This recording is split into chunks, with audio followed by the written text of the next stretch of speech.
Hello అండి. ఈరోజు చాలా సింపుల్ అండ్ క్విక్‌గా నేను క్యారెట్ పప్పు ఎలా చేసుకుంటానో చూపిస్తున్నాను.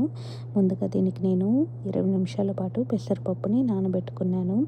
తర్వాత కుక్కర్‌లో 1 టేబుల్ స్పూన్ ఆయిల్ వేడి చేసి ఇందులో కొన్ని వెల్లుల్లి ముక్కలు వేసి 1 నిమిషం పాటు వేయించుకున్నాను.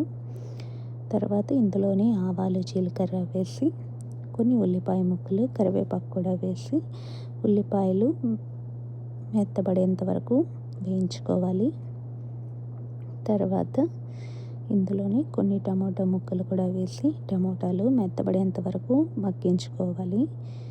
టమాటాలు మెత్తబడ్డాక నానబెట్టుకున్న పెసరపప్పు వేసి ఒక 2-3 నిమిషాల పాటు వేయించుకోవాలి. అలాగే ఇందులో క్యారెట్ కూడా వేసి తగినంత పసుపు, కారం కూడా వేసి మొత్తం కలుపుకొని తగినంత వాటర్ పోసి కుక్కర్ 3 విజిల్లు పెట్టి ఉడికించుకోవాలి. 3 విజిల్లు వచ్చాక చివరగా కొంచెం ఉప్పు చల్లుకొని ఒక 2 నిమిషాల పాటు ఉడికించుకొని కొత్తిమీర చల్లుకుంటే చాలా సింపుల్ అండ్ క్విక్‌గా అయిపోయే క్యారెట్ పప్పు రెడీ.